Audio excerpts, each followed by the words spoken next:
Hi, my name is Romy. Welcome and welcome back to Start Pages. Today I want to talk about volumes 1 through 4 of Tokyo Ghoul. So, Tokyo Ghoul is set in a world where humans live in constant fear of ghouls, superpowered beings who look like humans but can only survive by eating human flesh. We follow Kaneki Ken, who was once a shy human college student but is now half ghoul after receiving an organ transplant from the very same ghoul that attacked him. So, I'm not going to go into too much detail on each volume to avoid giving away spoilers, so this should hopefully be a quick video. I gave volume 1 3.5 stars, volume 2 3.5 stars, volume 3 4 stars, and then volume 4 3.5 stars again. So volume 1 was an okay-ish volume. It was a good introduction to the story. However, I wasn't immediately invested, and the only reason I probably continued the story was because I got volume 1 and volume 2 physically as I did for Christmas. So I decided to just continue the story. I liked the art style, and the main character was likable enough that I didn't have a problem following him throughout the series.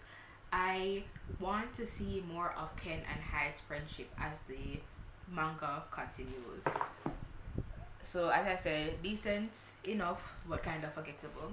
Volume 2 was another volume that was just kind of okay, but it did expand on the characters a bit more, so I began to develop an actual interest in collecting the volumes. However, I felt that the author only had like a smidgen of a plan or like details that they wanted to include in the story. So each volume, it was like the smallest thing that they tried to drag on for as long as possible, and I wasn't really a fan of that. I feel like this volume could have and should have gotten more details on like any aspect of the story, whether it be character work, plot development, more information on the setting, anything. Like this story should have had like some more something.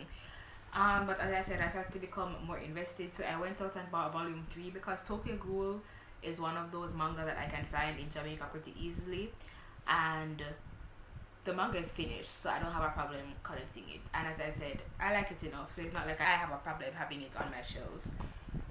Volume 3, I gave this one 4 stars.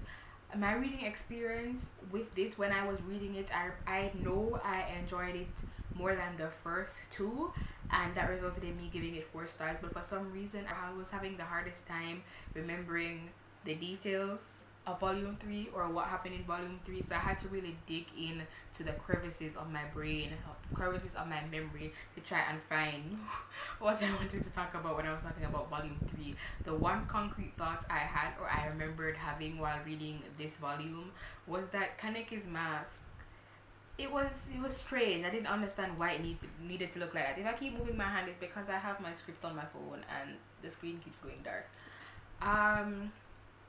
Yeah, it was like kink adjacent, and I didn't understand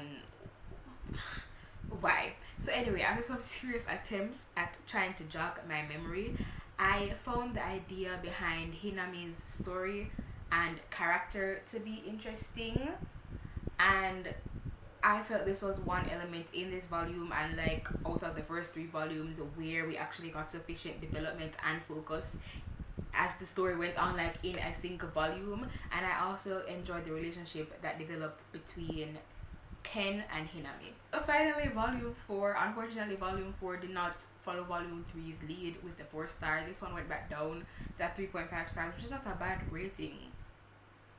You know, it's just not 4 stars. It got 3.5 stars because I think this volume was the best in terms of story development. So we got some more information on the ghouls, we got a little bit more information on the world. Oh, like in volume 3, we also got a bit more information on like the agency that is hunting the ghouls, so that was interesting, I guess, which is another reason I gave it 4 stars. But this one, like, we got information on like the type of ghouls and like this particular snippet of information that ghouls believe. However, this volume felt disconnected from the first 3, because the first 3, they flowed seamlessly into one another, and this one it didn't start where volume 3 ended, and I didn't feel like there was any there was a good enough transition between volume 3's ending and volume 4's beginning. It kind of felt like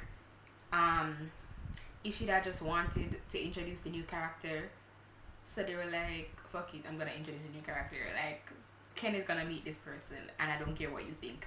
And I'm like, okay, but how did we get here? And then the whole plot with the new character, it was interesting. However, I was just wondering how we got here. that was my issue with volume 4. But that is it. I do have links in my description. I don't know if you guys know, but I have links to like my email. If you need to contact me, I have links to my other social medias. I have Instagram, Twitter, TikTok. I have links to like fundraisers and stuff. You guys should check out my description. Anyway, regarding liking, commenting, and subscribing, do what you want. Bye.